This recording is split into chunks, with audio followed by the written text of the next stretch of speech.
Shalom saudara-saudara yang dikasihi oleh Tuhan. Iman merupakan pemberian dari Tuhan yang sangat berharga. Karena melaluinya kita dibenarkan di dalam Yesus Kristus. Namun melaluinya juga kita memiliki kepastian di dalam kehidupan kita akan hidup yang kekal dan pimpinan Tuhan serta persekutuan yang begitu dekat dengan Tuhan. Itulah yang menjadi damai sejahtera dalam hidup kita. Salam jumpa dalam program Tuhan adalah Gembalaku.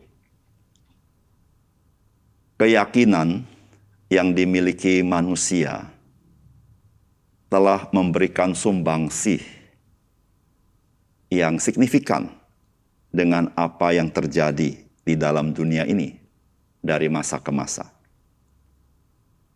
Oleh karena sebuah keyakinan, maka manusia memberi sumbangsih yang positif bagi masyarakat. Sehingga masyarakat di dunia ini merasakan berkat dari apa yang dikerjakan melalui keyakinannya. Namun kita menyaksikan juga ada orang-orang memiliki keyakinan tertentu dan berdasarkan keyakinan itu dia menimbulkan kerusakan yang amat berat di tengah-tengah masyarakat dunia ini. Saudara bisa mencoba mengingat-ingat sejarah siapa-siapa saja yang memiliki keyakinan tertentu dan ekspresinya adalah merusak. Dan kita katakan bahwa keyakinannya itu adalah keyakinan yang salah. Saudara, orang-orang Yahudi adalah orang-orang yang menerima kitab suci. Dan Alkitab mengatakan, dari bangsa Yahudilah datang keselamatan. Saudara, ini sebuah hak istimewa yang tidak didapat oleh manusia lain. Namun bagaimana dengan mereka pada zaman itu? Saudara, mereka memang mempunyai kitab suci. Dan mereka mempunyai keyakinan. Apakah keyakinan mereka berjalan bersama dengan kitab suci sesuai? Ternyata tidak. Firman Allah berjalan sendiri. Dan mereka memiliki keyakinannya sendiri. Saudara yang kasih dalam Tuhan, sebagai orang percaya, kita memiliki firman Allah. Dan biarlah keyakinan kita lahir dari firman Allah yang kita pahami. Sehingga kita bisa hidup di dalam kebenaran dan menyenangkan hati Tuhan. Mari kita membaca firman Tuhan yang terdapat di dalam Yohanes pasal 10 ayat 32 sampai dengan 42. Kata Yesus kepada mereka, banyak pekerjaan baik yang berasal dari Bapa-Ku yang kuperlihatkan kepadamu. Pekerjaan manakah di antaranya yang menyebabkan kamu mau melempari aku? Jawab orang-orang Yahudi itu, bukan karena suatu pekerjaan baik maka kami mau melempari engkau, melainkan karena engkau menghujat Allah dan karena engkau sekalipun hanya seorang manusia saja, menyamakan dirimu dengan Allah. Kata Yesus kepada mereka, tidakkah ada tertulis dalam kitab Tauratmu? Aku telah berfirman, kamu adalah Allah. Jikalau mereka kepada siapa firman itu disampaikan disebut Allah, sedang kitab suci tidak dapat dibatalkan, masihkah kamu berkata kepada dia yang dikuduskan oleh Bapa dan yang telah diutusnya ke dalam dunia, engkau menghujat Allah? Karena aku telah berkata, aku anak Allah. Jikalau aku tidak melakukan pekerjaan-pekerjaan Bapa-Ku, janganlah percaya kepadaku. Tetapi jikalau aku melakukannya dan kamu tidak mau percaya kepadaku, percayalah akan pekerjaan-pekerjaan itu, supaya kamu boleh mengetahui dan mengerti bahwa Bapa di dalam aku dan aku di dalam Bapa. Sekali lagi mereka mencoba menangkap dia, tetapi ia luput dari tangan mereka. Kemudian Yesus pergi lagi ke seberang Yordan, ke tempat Yohanes membaptis dahulu. Lalu ia tinggal di situ, dan banyak orang datang kepadanya dan berkata, Yohanes memang tidak membuat satu tanda pun. Tetapi semua orang yang pernah dikatakan Yohanes tentang orang ini adalah benar.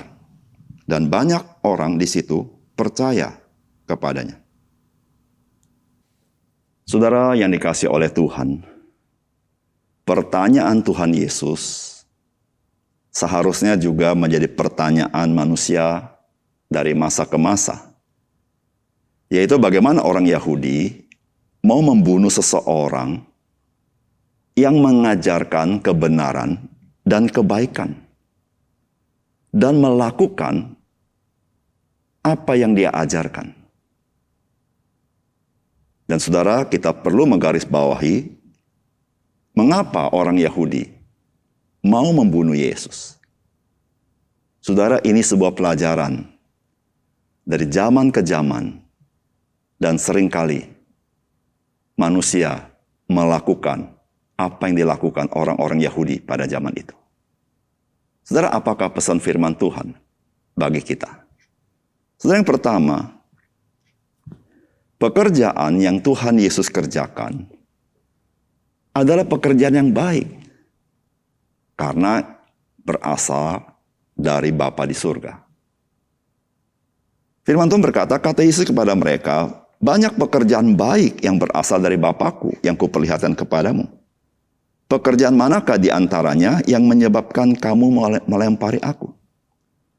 Jawab orang-orang Yahudi itu, bukan karena suatu pekerjaan baik maka kami mau melempari engkau, melainkan karena engkau menghujat Allah, dan karena engkau sekalipun hanya seorang manusia saja, menyamakan dirimu dengan Allah.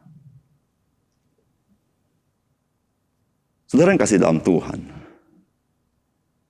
pekerjaan yang Tuhan Yesus kerjakan sesungguhnya menyatakan siapakah Yesus Kristus.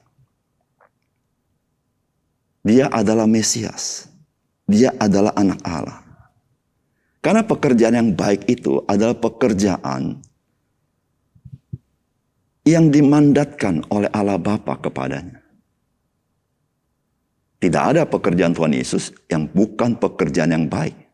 Seluruh pekerjaan Yesus adalah penyataan akan siapakah dia, dan itu merupakan pekerjaan Allah Bapa supaya Yesus dikenal oleh orang-orang sekitar.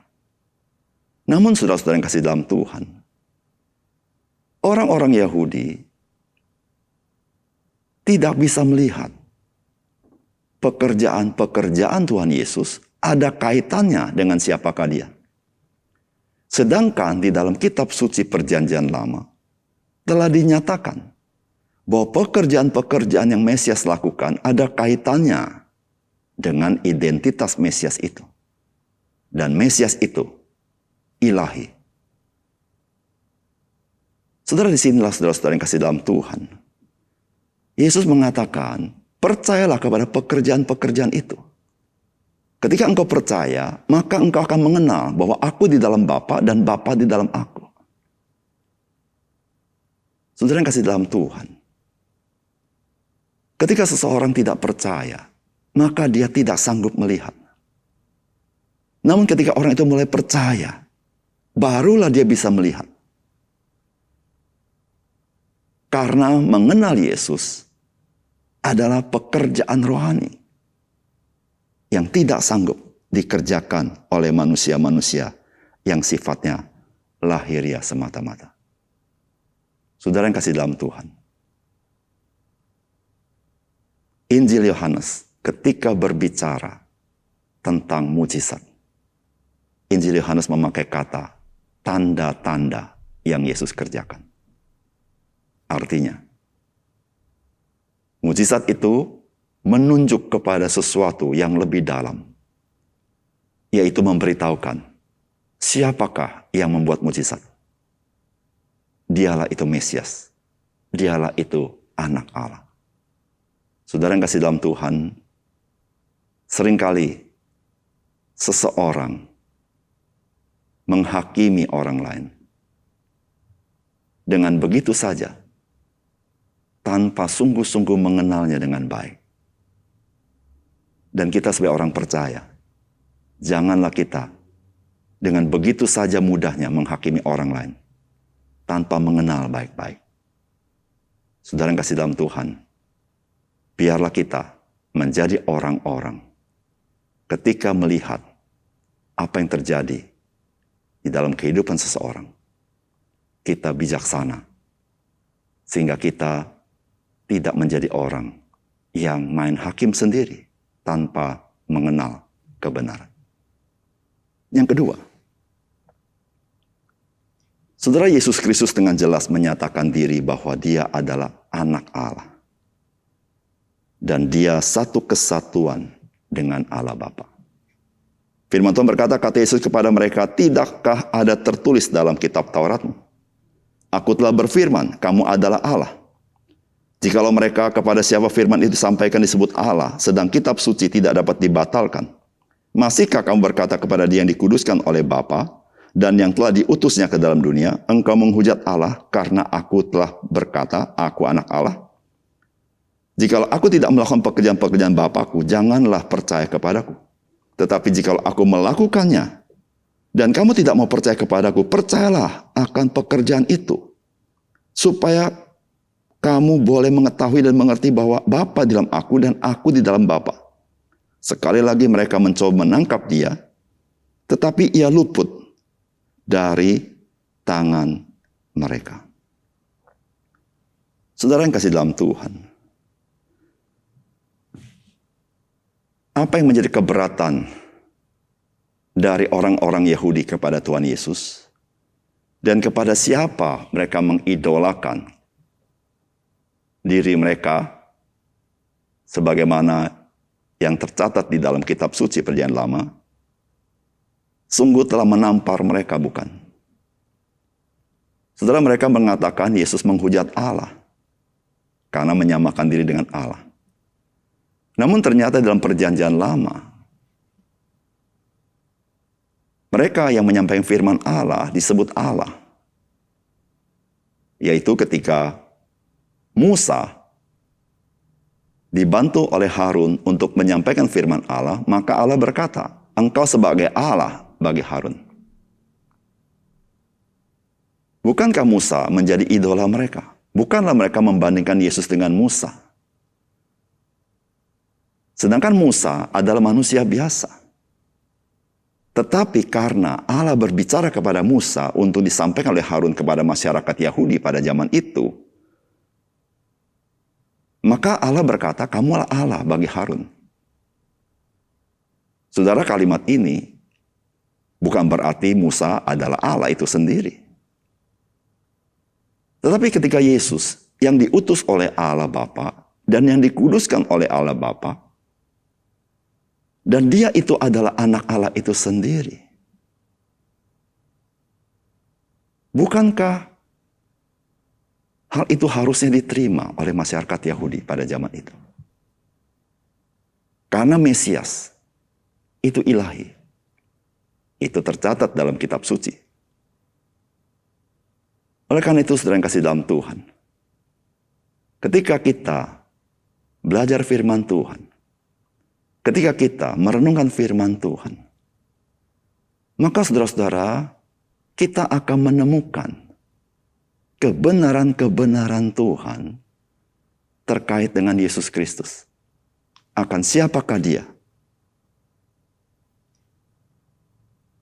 Oleh karena itu, saudara, marilah kita di dalam kehidupan kita sebagai orang percaya, kita lebih dekat dengan firman Tuhan, sehingga kita lebih memahami.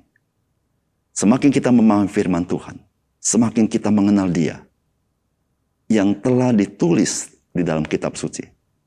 Sejak kitab Kejadian, bahkan sampai kitab Wahyu. Disitulah saudara, kita semakin mengasihi Dia. Kita semakin tunduk kepada Dia. Karena kita tahu siapa Dia. Saudara, orang Yahudi tidak tunduk kepada kebenaran yang Yesus nyatakan. Karena mereka tidak mengenal siapakah Yesus Kristus. Mari kita berdoa. Bapa surga, terima kasih. Karena Engkau mencelikkan mata rohani kami. Sehingga kami boleh semakin mengenal Engkau. Melalui kitab suci, kami semakin rindu dekat dengan Engkau, semakin mengagumi Engkau, karena Tuhan, Engkau menyatakan kasih-Mu, dengan Engkau menyatakan diri-Mu kepada kami. Ya Tuhan, tolong kami, supaya kami juga belajar, semakin mencintai Tuhan, semakin menyembah kepada-Mu, dan kami tidak belajar dari orang-orang Yahudi yang begitu mudah menghakimi tanpa mengetahui kebenaran, begitu mudah menghakimi tanpa mengenalinya. Biarlah kami menjadi orang Kristen yang belajar mengenal, belajar memahami, supaya kami menjadi orang-orang yang bijaksana. Tuhan, terima kasih untuk firman-Mu. Di dalam nama Tuhan Yesus kami berdoa. Amin.